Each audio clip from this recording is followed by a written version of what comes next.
दोस्तों, आपका स्वागत है अवनी वॉइस इस चैनल में। तो चलो शुरू करते हैं आज की कहानी।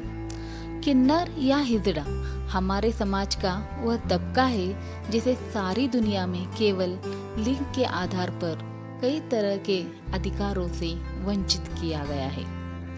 सबसे बड़ा सवाल यह है कि क्या किसी का लिंग उसकी बुद्धिमत्ता का परिचायक हो सकता है, या हमें अपनी बनाई हुई नीतियों पर फिर से विचार करने की आवश्यकता है।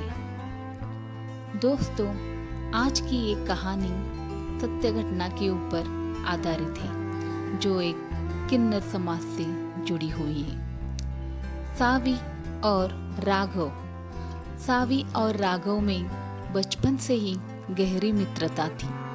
दोनों एक ही स्कूल में पढ़ते थे।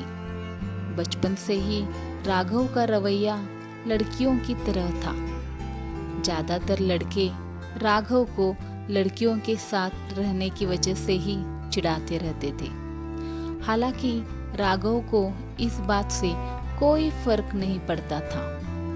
लेकिन जैसे ही राघव 10वीं क्लास में पहुंचा, उसने अपने घर पर लड़कियों की तरह कपड़े पहनना शुरू कर दिए।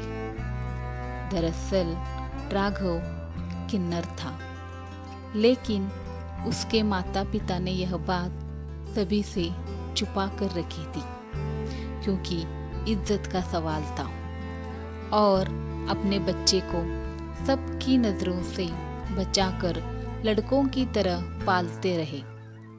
लेकिन अब राघव को लड़कों की तरह रहने में घुटन सी होने लगी थी, क्योंकि उसे अंदर से एहसास था कि उसका शरीर भले ही लड़के की तरह दिखाई देता हो, लेकिन उसकी भावनाएं लड़कियों की तरह है और उसे यही जीवन पसंद है। राघव को लड़कियों जैसा रहना पहनना पसंद था। बस फिर क्या था, राघव ने अपने वास्तविक रूप को पूरी तरह अपना लिया और स्कूल पहुंच गया। उसके बदले हुए रूप को देखकर स्कूल में मौजूद छात्र छात्राओं के साथ शिक्षक भी हैरान हो गए। लेकिन सावी अपने दोस्त के पास पहुंचकर उसके नए रूप के बारे में पूछने लगी। राघव ने रोते हुए सावी को अपनी असलियत बता दी, क्योंकि राघव सावी का बहुत अच्छा दोस्त था। हालांकि सावी ने उसे दिलासा देते हुए कहा, तो क्या फर्क पड़ता है, मैं तुम्हारी दोस्त हूँ और हमेशा रहूंगी। लेकिन सावी को डर था कि राघव के इस बदले रूप को स्कूल के काफी बच्चे स्वीकार करेंगे या नहीं। हुआ भी ऐसा ही। पहले ही दिन राघव को पूरी क्लास के सामने जलील होना पड़ा। सभी विद्यार्थियों ने उसके लड़कियों वाले कपड़े देख उसका मजाक उड़ाना शुरू कर दिया।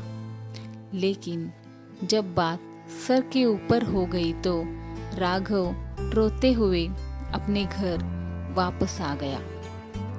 राघव के साथ हुए बुरे बर्ताव की वजह से उसके पिता को बहुत बुरा लगा।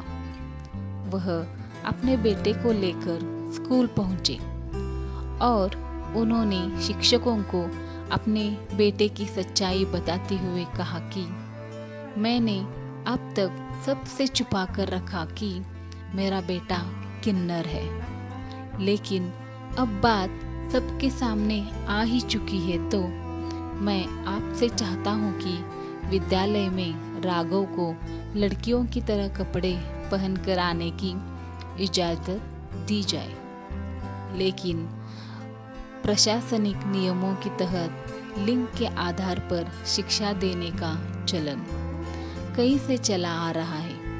इसलिए स्कूल के प्रबंधन ने राघव को निष्कासित कर दिया, स्कूल से हटाना पड़ा। स्कूल से अपना नाम हटाए जाने से राघव टूट चुका था, लेकिन उससे भी ज़्यादा तकलीफ़ात महसूस कर रही थी। सावी को बहुत तकलीफ हो रही थी। उसे समाज और प्रशासन के बनाए हुए लिंग आधारित शिक्षा पद्धति पर क्रोध आ रहा था। उसने तय किया कि वह राघव को इंसाफ दिलवा कर रहेगी, क्योंकि सावी बहुत ही जिद्दी थी और राघव की अच्छी दोस्त भी थी। यहाँ दूसरी तरफ जैसे ही किन्नर समाज को इस मामले का पता चला, वह अपना लेकर राघव को अपनाने के लिए आ गए। उसके घर पहुंच गए। उनसे मिलते ही राघव डर गया। किन्नरों ने राघव के पिता को किन्नर समाज की पूरी प्रक्रिया बताई। धीरे धीरे राघव के पिता को लगने लगा कि राघव का भविष्य किन्नरों के साथ ही हो सकता है, क्योंकि आम लड़के लड़कियां राघव को कभी नहीं अपनाएंगे। इसलिए वह अपने बेटे को भेजने के लिए मान जाते हैं। लेकिन राघव अपने पिता से रोते हुए कहता है, पापा, मैं जिंदगी भर सड़क पर ढोलक नहीं बजाना चाहता। मैं जिंदगी भर सड़क पे ढोलक नहीं बजाना चाहता। मैं एक वैज्ञानिक बनना चाहता हूँ। बस मेरी भावनाएं लड़कियों की तरह है, लेकिन मेरी बुद्धि विज्ञान के विद्यार्थी की तरह है। लेकिन किन्नरों के सामने राघव की कोई दलील नहीं चली। वह राघव के पिता को मजबूर करके जबरदस्ती राघव को अपने साथ ले जाते हैं। कुछ दिनों तक राघव अपनी दोस्त सावी और परिवार को याद करता है, लेकिन धीरे धीरे वक्त के साथ वह किन्नरों की तरह ही पेश आता है, गाने बजाने में लग जाता है। गुजरते वक्त के साथ कुछ ही सालों में राघव पूरी तरह किन्नर बन चुका था। एक दिन राघव ने अपने गले में ढोलक टांगे हुए ट्रैफिक सिग्नल पर ताली बजाते हुए एक कार का दरवाजा खटखटाया। जैसे ही कार का गेट खुला, राघव अपना मुंह छुपाने लगा। दरअसल कार के अंदर सावी अपने पति के साथ बैठी थी। राघव को मुंह छुपाते सावी उसे पहचान लेती है और जैसे ही उसे राघव का किन्नर वाला रूप दिखाई दिया, उसके होश उड़ जाते हैं। सावी तुरंत सड़क पर उतरकर राघव को गले लगाकर रोने लगती है, क्योंकि उन दोनों में बहुत ही गहरी दोस्ती थी। राघव सावी को चुप करवाते हुए कहता है कि तुम मेरी चिंता मत करो, मुझे अब इसी काम में मज़ा आने लगा है और अब मेरी यही दुनिया है। लेकिन सावी राघव को बचपन से जानती थी। उसे पूरा यकीन था कि राघव बड़ा होकर देश के लिए कुछ तो बड़ा करेगा। लेकिन आज वह गले में ढोलक टांगे हुए लोगों का मनोरंजन करने पर मजबूर है। बस फिर क्या था, सावी ने राघव को इंसाफ दिलवाने का बीड़ा उठा लिया। सावी के पति एक वकील थे, इसलिए उन्होंने अपनी पत्नी की बात से सहमत होकर किन्नरों को स्त्री पुरुष की तरह समान अधिकार दिलाने हेतु मुकदमा दर्ज करा दिया। यह मामला अपने आप में बहुत बड़ा था, इसलिए न्यायाधीश ने मामले को सरकार के अधिकारियों के हवाले देते हुए अनिश्चित काल तक स्थगित कर दिया। लेकिन सावी कहाँ रुकने वाली थी। उसे कुछ भी करके राघव को इंसाफ दिलवाना चाहती थी। उसने किन्नर समाज से मिलकर एक आंदोलन की शुरुआत कर दी। धीरे धीरे आंदोलन का रूप विशाल होता गया। आंदोलन के नेतृत्व कर रही सावी ने अपने आक्रामक तेवरों से पूरी मीडिया जगत में तहलका मचा दिया। देखते देखते मुद्दा अंतर्राष्ट्रीय होने लगा। जब नेताओं को किन्नरों के आंदोलन की ताकत पता चली तो वह तुरंत अधिकारियों के साथ किन्नरों की मांगे सुनने पहुंच गए। सावी ने सार्वजनिक दलील देते हुए कहा कि किन्नर समाज अब एक मनुष्य की तरह सामान्य अधिकार चाहता है। जिस तरह स्त्री और पुरुष को पढ़ने, लिखने, नौकरी करने का अधिकार होता है, उसी तरह से किन्नरों को भी होना चाहिए। क्योंकि वह राघव की दोस्त थी और वो कुछ भी करके राघव को इंसाफ दिलाना चाहती थी। क्या किसी की बुद्धि और विवेक की कोई कीमत नहीं? लिंग ही सब कुछ है।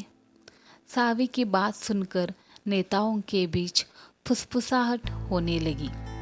दरअसल उन्हें अंदर से लग रहा था कि सावी की बात में दम है, लेकिन वह कर भी क्या सकते थे।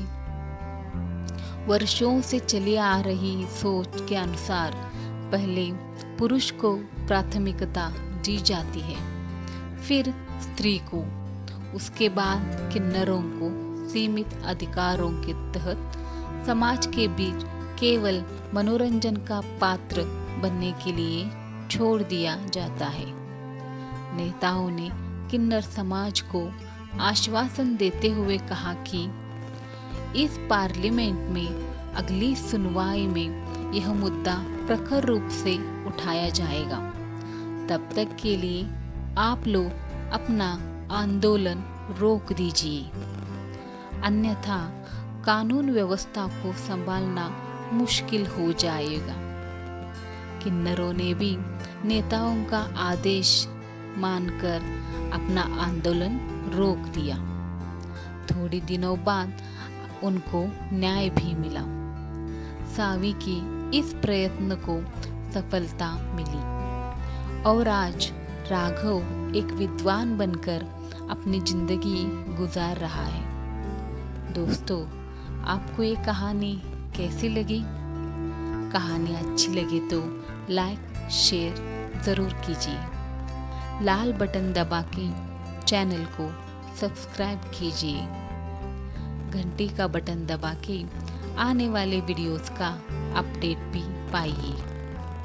अगर इस चैनल में नए हो तो इस चैनल को सब्सक्राइब कीजिए। अगर आप ये वीडियो फेसबुक पे देख रहे हो तो फेसबुक को फॉलो भी कीजिए।